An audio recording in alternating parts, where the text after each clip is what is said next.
नमस्ते। नमस्कार नमस्कार आशीर्वाद छ है नानी बाबुहरूलाई। सन्चै हुनुहुन्छ? सन्चै छु। अनि तपाईँलाई कस्तो लाग्यो त यहाँ हामी एकदम राम्रो लाग्यो, मलाई साह्रै राम्रो लाग्यो। राम्रो लाग्यो? हजुर। ए तपाईँले उपचार गरेको, तपाईँ कहाँबाट आउनु भएको? आज उपचार गरेको कति दिन भयो भनिदिनु न। म अहिले त काँडागारीबाट आएको, पहिले चाहिँ राजगढ झापाबाट आएको। हजुर। अहिले 2 दिन भयो। राम्रो उपचार राम्रै लाग्दैछ। राम्रै लाग्दैछ। अब यस्तो यो थेरापीबाट चाहिँ अलिक ट्रिटमेन्ट गरेको रिजल्ट चाहिँ अलिक ढिलो आउँछ, तर राम्रो र लङ लास्टिङ चाहिँ हुन्छ कि लामो समयसम्म। आमाको चाहिँ आज 2 दिन भएको छ एक्युपङ्क्चर गरेको, एक्युपङ्क्चर, फिजियो अनि कपिङ र पञ्चकर्म थेरापी गरेको। हजुर। ए अरू त ठिक छ, यहाँको थेरापी राम्रो लाग्यो? राम्रो लाग्यो, एकदम राम्रो लाग्यो मलाई, एकदम असल।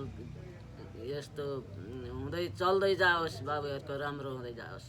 ल हस्, धन्यवाद आमा। भाग्य हस् त, धन्यवाद।